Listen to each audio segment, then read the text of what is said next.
Hi friends, very exciting. We are reading from The Culting of America. We finally have a final version. It is up on pre-sales. You can get it at, or pinned here if you're watching this not on TikTok. This is the introduction. Good cult, bad cult. It's one of the most well-known groups in the world, recognized for both its pageantry and its violent missions, and many bodies have stacked up in its name. It uses tools of programming and influence like enforced isolation, chanting, appearance and attitude control, and a unique vocabulary with specialized internal significance to reinforce internal culture. This group is not shy about its demand to break you down in order to build you back up. It demands strict obedience, requiring members to swear a blinding oath of unquestioning loyalty to the Constitution and to obey lawful orders, violations of which may lead to imprisonment or, in extreme wartime cases, death. Never does it relent in its continual, exhaustive expectations of its members. But it also provides unique learning resources and money for education, has one of the most robust healthcare plans of any American organization, and offers a generous retirement plan. The group is commonly used as a social elevator for people who would otherwise live in poverty. It provides members with an unparalleled camaraderie, sense of belonging, and the satisfaction of pursuing a clear objective alongside driven, like-minded people. The majority of former members, even those who have been required to kill in devotion to the mission, have been forced to invade another nation under false pretenses or have had to bomb civilians, say they are proud to be veterans of the United States Army. What makes a group a cult? And who decides? There are lots of lists, and they don't all agree. As both a cult survivor and a scholar of cults and extreme groups, I feel none of the current definitions are exactly right. I think what is sometimes lost in translation is that it isn't a simple binary question that can be easily answered with a check yes or no. A cult seems easy to define from the outside. We've probably all seen a quick listicle of how to tell if you are in a cult. Most Americans with the specter of Jonestown, Waco, and Charles Manson in our recent history truly feel we know what makes a cult. But the only thing that cult scholars can agree on is that what makes a cult has many hidden layers and is anything but easy to define. The group I grew up in, the Children of God, you can get signed copies of Uncultured attached here, is a capital C cult. Nobody would argue that a group guilty of using religious prostitution to gain money and followers, and which eventually became known for the extreme labor trafficking and sexual abuse of his children, was a very bad cult. Everybody outside the cult I have ever spoken to accepts this, and most of them believe they would never fall for anything like it. Most people, it seems, think of extremism as a line in the sand, where you stand on one side or the other. But what I learned from my time studying the border of Afghanistan and Pakistan as an intelligence officer in an Army Combat Aviation Battalion is that even when a boundary looks clear on a map from a safe distance, there's just not a sharp line when you're hovering right over it. In fact, crossing that line is incredibly easy to do, especially when you are surrounded by others who look and think just like you, sharing your utter dedication to the mission at hand. We Americans love the idea of the binary, black and white thinking, good versus evil, our destiny manifest, and something we can be as sure of as the fact that we are number one. And right here I'm going to read you our footnote. In this book, we talk a lot about binary thinking, the all or nothing, good or evil, us versus them mentality that cults and high control groups thrive on. Historically, this kind of rigid mindset has casually been referred to as black and white thinking. But as Rebecca Slew, aka White Woman Whisperer, who herself is black and white, pointed out to me, that phrase is deeply problematic. We casually link black with bad and white with good, even metaphorically, and we're reinforcing harmful associations. Okay. Since the publication of my memoir, Uncultured, tagged here, or you can listen to me read it to you on Spotify Premium or anywhere else you get your audiobooks, in which I unapologetically compared the U.S. Army to a cult, I'm often asked if the Army might be a good cult.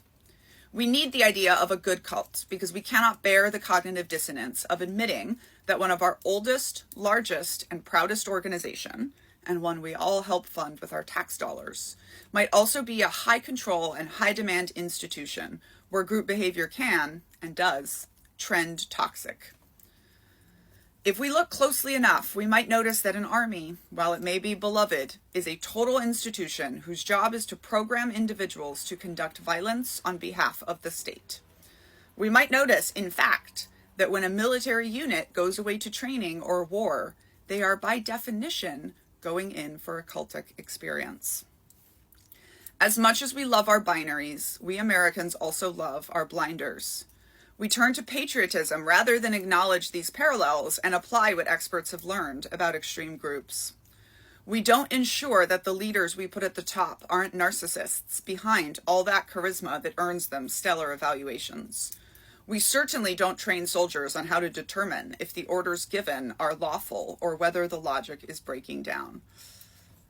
If the army is a good cult, what does it owe its members in return for the exploitation of their labor and the sublimation of self that will, by definition, be required for mission success? What are we failing to see behind the veil of conviction that we are the good guys? Oh, my black and white footnote kept going. Okay, so sorry. We're reinforcing harmful associations long embedded in our culture. This language isn't just outdated, it's alienating and painful. And if we're going to challenge culty systems of control, we have to start by examining even the metaphors we take for granted. So we are leaving black and white thinking behind. Throughout this book, we'll use words like binary, either or all or nothing, dualistic, and polarized thinking. Instead of gray, we'll talk about nuanced, spectrum-based, and complex thinking. Because as you'll read more about, in Chapter 6, the words we use matter, and we're not here to reinforce old metaphors that served oppressive systems. From my experience as an intelligence officer at war, I know we don't keep the good guys safe by exclusively studying other good guys, or by assuming that bad things will never happen to us. We do it by learning as much as we can about the enemy. By studying the tactics of our culture's most extreme and dangerous groups, we can learn how to keep ourselves and our groups safe. But this also requires the willingness to accept that the good groups we're in may already share some of those toxic traits, and we may already have lost some of ourselves to make way for group identity to take over. When I first started to tell my story and share the things I was gleaning from my studies that led to this book, I was met with primarily two responses. People musing that the Children of God was an obviously evil cult, and proud Americans stating that the U.S. Army is a wonderful organization. From my lived experience with both, I knew it wasn't that easy to boil down at all. As often as people laugh at my habit of drawing parallels between the cult and the Army, they also rush to assure me, and I think themselves, that there are obvious differences between a reviled sex cult and the revered United States Army. And I agree. It's only when I try to define the exact difference between those two groups in the precise scholarly and research-based language that we use to categorize organizational dynamics that it becomes significantly more complex to define what those differences are. People say to me that the U.S. Army simply cannot be a cult because we have to have an army and will always have war. Very patriarchal thing to think. So I'm stuck wondering if one of the major factors in whether we choose to call something a cult is how socially acceptable or simply necessary we find that group to be. We can more easily overlook red flags the more used to something we are, or the more we think we need it. But what if a cult isn't a yes or no label at all? What if it's a sliding scale, and we are all somewhere on it? For this book, I propose we set the binary aside and reject the idea of an obviously evil cult or a wonderful organization, because real life just never divides that cleanly. Instead, we'll look at our groups through the lens of what I call the cultiness spectrum, in order to find the parallels in toxic behavior that might be hiding in plain sight, even in our most beloved groups. I believe a cult is both a list of qualities and a group possesses, and also a journey that the group and its members go on. These two cannot be easily extricated from each other. To help us assess where groups fall on the cultiness spectrum, I propose a 10-part framework, which gives a nod to both the qualities and the journey. Now we're going to skip to the very end because we're running out of time.